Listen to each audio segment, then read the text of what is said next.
Réunion délocalisée historique en tant que chef de la délégation sénégalaise au Parlement de la CEDEAO sur un thème qui n'est pas seulement pertinent pour notre présent, mais absolument crucial pour notre avenir.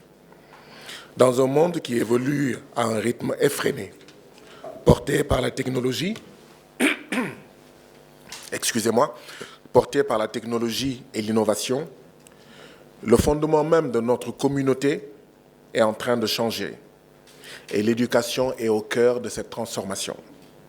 La pandémie de Covid-19, qui a plongé le monde entier dans une profonde tristesse, a été un catalyseur indéniable, propulsant les technologies de l'éducation de zéro au centre des débats et des pratiques éducatives. Nous avons observé avec beaucoup d'attention le rôle important que jouent les outils du numérique pour combler les lacunes en matière d'éducation et offrir de nouvelles opportunités d'apprentissage à l'heure où les salles de classe physiques ne sont plus une option. Les technologies de l'éducation ne constituent toutefois pas seulement la panacée qui permettra de surmonter la crise actuelle. Elles représentent un impératif stratégique à long terme pour le développement national. Partout dans le monde, le marché des technologies de l'éducation connaît une très forte croissance. Cette croissance n'est pas seulement une réalité commerciale. Elle reflète la reconnaissance mondiale de l'importance des technologies dans la transformation de l'éducation. Excellences, distingués invités, Mesdames et Messieurs, cette dynamique générale nous a permis à la fois de définir un plan d'action et de relever un défi.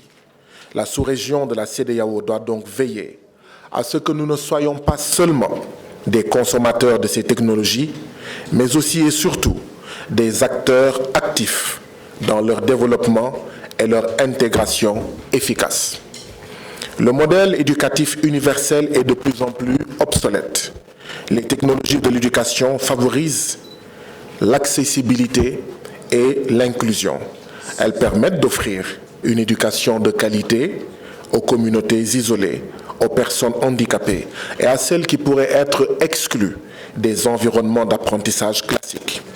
Les technologies de l'éducation sont porteuses d'une promesse, un système éducatif plus équitable et plus inclusif. Excellences, distingués invités, Mesdames et Messieurs, cette dynamique générale nous a permis à la fois de définir un plan d'action et de relever un défi. La sous-région de la CEDEAO doit donc veiller à ce que nous ne soyons pas seulement des consommateurs de ces technologies, mais aussi des acteurs dans leur développement et leur intégration efficace. Les technologies de l'éducation ne se déploieront pas d'elles-mêmes. Il faut que nous, parlementaires de la CEDEAO, nous y engagions dans une démarche consciente, planifiée et soutenue. Il ne s'agit pas simplement d'installer des écrans d'ordinateur dans nos centres d'enseignement, mais de tirer parti du pouvoir de l'innovation pour révéler les capacités inexploitées de l'être humain.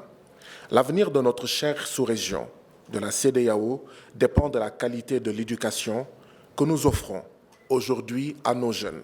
Par conséquent, il est de notre responsabilité collective d'élaborer une stratégie nationale et régionale intégrée en matière de technologie de l'éducation, assortie d'objectifs clairement définis, d'un cadre de mise en œuvre et de résultats quantifiables.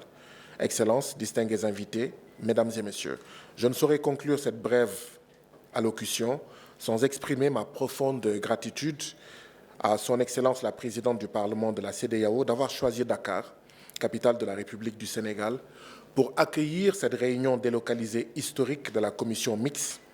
Je tiens également à remercier la commission de la CEDEAO et les autres institutions parlementaires qui ont répondu favorablement à notre invitation et sont venus présenter des communications qui contribueront au succès de cette réunion.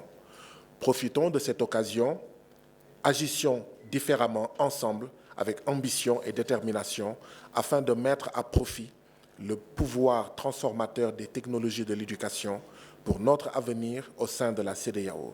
Une fois encore, je vous souhaite la bienvenue à Dakar, un agréable séjour et des délibérations fructueuses. Je vous remercie toutes et tous.